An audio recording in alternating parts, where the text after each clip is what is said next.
What's up, everybody? I came out here today for a couple of reasons. One, I'm tired of whispering in my apartment because I live literally right underneath my landlords, and so I'm always really conscious of bothering them, you know, and them hearing me. And so anyway, I came out here. I'm in Beacon, New York. Actually came here to visit a friend who is at an art gallery today, showing some of her art. So before I show up there, I wanted to come here and talk to you because I watched a video this morning that kind of moved me and made me want to speak a little bit. So anyway, Stephen from Purposed Lens and Media spoke about purpose.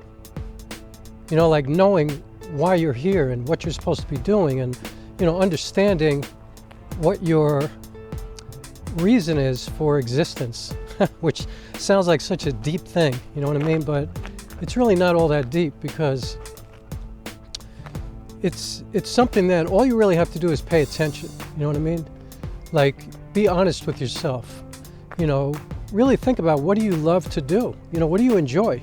You know, not even like what you're the best at the moment, because you can become great at many, many things, but what do you love? You know, what kind of turns you on? You know, what makes you feel like you have some kind of value? You know, what makes you motivated? What makes you feel excited to go out and do work, you know, to do things, to participate? You know, what in the world is out here that can have you feeling like you can make some kind of contribution to something other than just yourself, you know?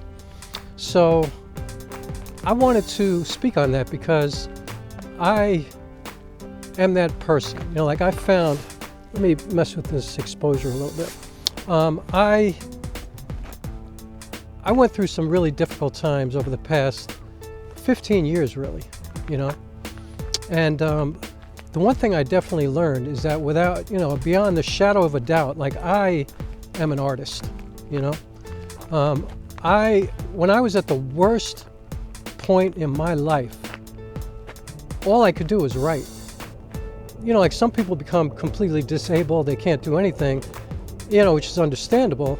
All I could do was write. Like I couldn't stop writing. And I was writing some dark stuff, you know? And actually a friend of mine at that time said, Rock, I think the idea is to write yourself out of depression or darkness or whatever. And I was like, nah, I'm writing myself all the way in. Like I'm going all the way, 100%. And that's what I did. And eventually I did write myself out, but took quite a while for me to do that. And so I had already spent many, many years in the music business. I mean, I already knew I was an artist, you know what I mean? But that's when it was kind of cemented in my brain. And what that did was have me leave the music business. You know, something that I had been doing for like 25 years, I left because I felt like I was not able to really express myself in that business, in that realm. You know, like really who I was. Like, you know, I'm kind of a social activist. I scream about injustice all the time and stuff like that. It just comes out of me. You know, it's not like I sit at home and think, oh, today I want to talk about injustice. It's who I am, you know?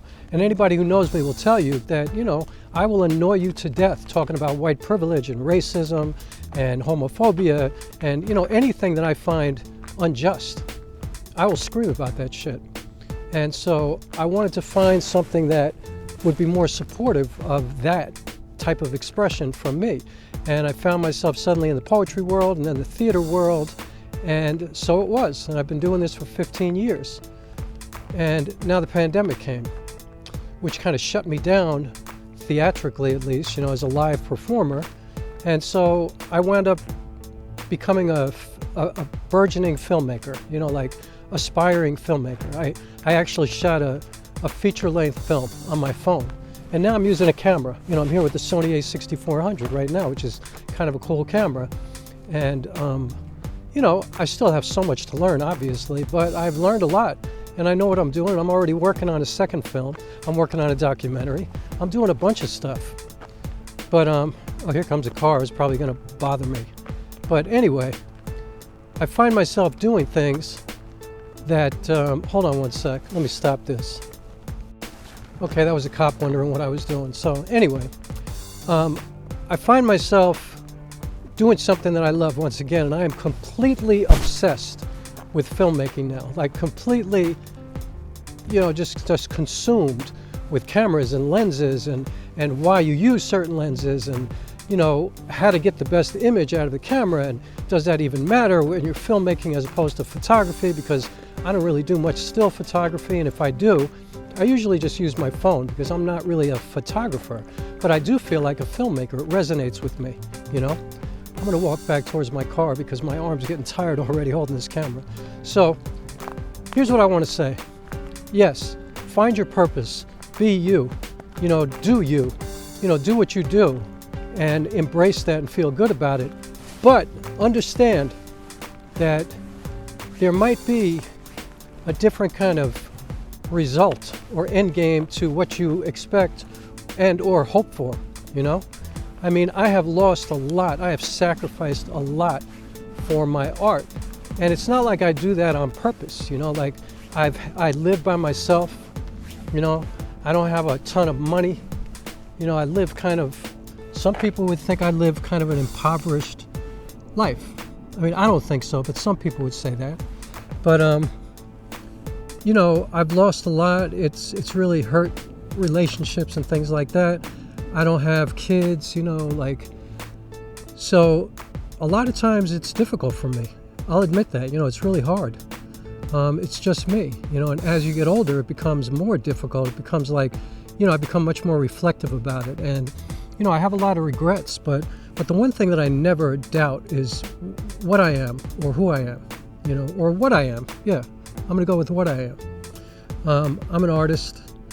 I try to take difficult things in the world, things that people don't easily talk about, and try to turn them into something beautiful so that people can start to deal with things that we as a humanity need to deal with. And this is all my opinion. Like, you know, to me, what I wish for is that, you know, we could eliminate racism, we can eliminate xenophobia, homophobia, you know, all of it. Like, we can get rid of anti-Semitism, we can have an equal world, you know, a place where everybody has opportunity, everybody's safe, everybody's happy, you know, everybody, you know, feels good. You know, because I always say, until everybody's good, nobody's good. So that's what I'm always going to do, because that's who I am. You know, that's what I do. But, you know, don't think that you're going to find what you love or find what you're best at or find what you're great at or whatever, and it's going to turn into you being, you know, Jay-Z or Beyonce or, you know, some kind of star. You know, you're not going to be necessarily Steven Spielberg or, you know, Spike Lee. If you pick up a camera and suddenly you're good at it and you make a movie, there's still no telling what your life is going to be like. You know, your life is what you make it, and it's all about perspective and how you look at it. Now, I had a mentor and a friend, you know, for a very long time who died a couple of years ago. His name was Jack Rollins, and he lived to be over 100 years old. And he once said to me, you know, the only thing that he knows about life, and he said this to me when he was 99. We were sitting in Riverside Park in New York City. We were just hanging out. He loved to look at the birds. And he said to me, you know, Rock, the only thing that I think that I really know after living all these years is that you have absolutely no idea what's going to happen today or tomorrow, or if there's even going to be a tomorrow. Like you have no idea, you know? All you have is what you do right now and who you are right now and what you create, in your case, which is art. And so never stop doing that, because that is literally the only thing that nobody can ever take from you.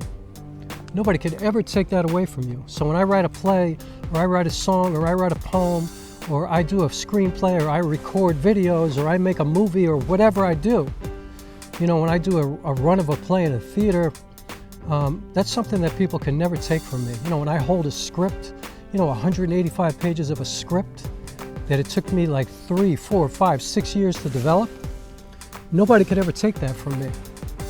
But it doesn't mean that I'm going to be living in a gigantic house in the perfect place, you know, my dream home, or, you know, I'm going to get to live in San Francisco, or, you know, somewhere in Manhattan, you know, in a beautiful apartment where I could just walk in and spend $3 million or something like that. It doesn't mean that. It just means that I choose to do what I love to do.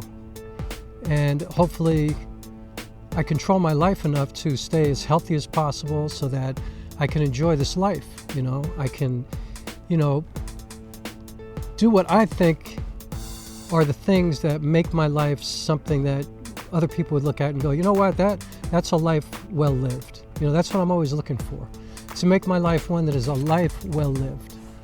And so I'm going to continue to create art.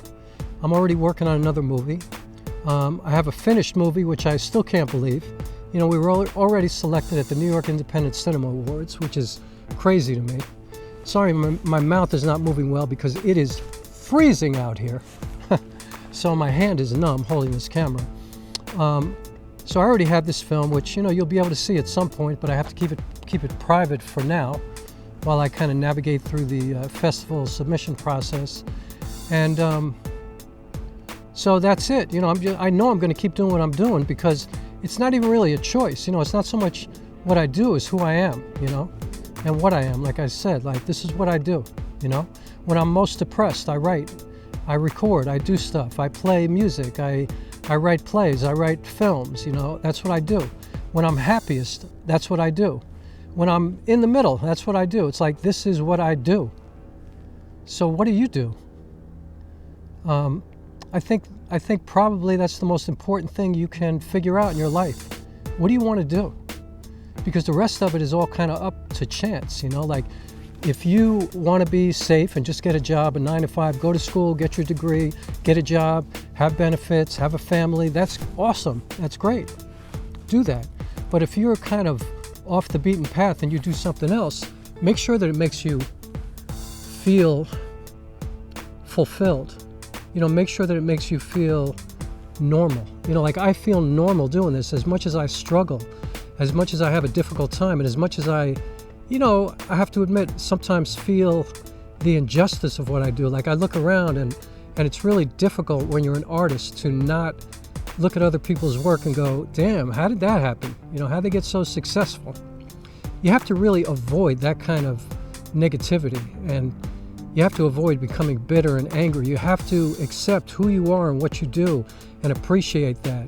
And, you know, I hate the cliche of self-love, but really that is what you have to figure out, you know, how to love yourself, how to love what you do, and enjoy every day and enjoy each moment, because nothing is promised, as Steven said this morning in his video, or not this morning, I mean, I think he put it out recently, but I saw it this morning. Nothing is promised, and you just have to do the best with what you have. And if great things come to you, that's amazing. But actually, the great things that come to you are happening every day, you know. Are you healthy? You know, do you have food on the table? Are you living indoors? Are you safe, relatively, you know? I mean, there's a lot of horrible things happening in the world, but how's your life really? You know, like, compared to a lot of people. You know, there are people in this world who are experiencing unspeakable shit, like stuff that most of us could never even conceive of. And so think about those people and try to do things that somehow contribute to them as well. You know, try to do things like, you know, recycle and don't waste water, and, you know, just do good things. You know, try to do good things for the world. Because as I often say to people, it ain't all about you. It ain't all about me. It ain't about anybody. It's about all of us, all the time. So that's what I wanted to say today, and I wanted to get out and speak as loud as I wanted to speak and not have to whisper and worry about bothering people, because, you know, the walls are paper thin in my apartment. I can hear them talking all the time and playing the piano and eating and being with friends, and I'm thinking they hear everything I say down here. So I'm trying to be really quiet when I'm home. So that's why it sounds like, you know, maybe I sound paranoid or something when I'm in the apartment. I'm just trying to be respectful and quiet. And that's it. So here I am. I could be outside. I'm very happy. I went to the Dia Beacon this morning, a beautiful museum here in Beacon, New York, an art museum. Right now I'm at the Beacon train station because I love coming to train stations. And now I'm going to end this video and go see my friend at her exhibit, see what's going on with that. And thanks so much for watching, and I hope you got something out of this video. And if you did, please give it a thumbs up, like it, and if you are not subscribed, please subscribe. I would appreciate that, because I want to grow this channel and get to the point where I can share with a whole lot more people. And that's it. I'm going to keep posting stuff as much as I feel like it. So thanks again. Take care of yourself, take care of one another, and peace.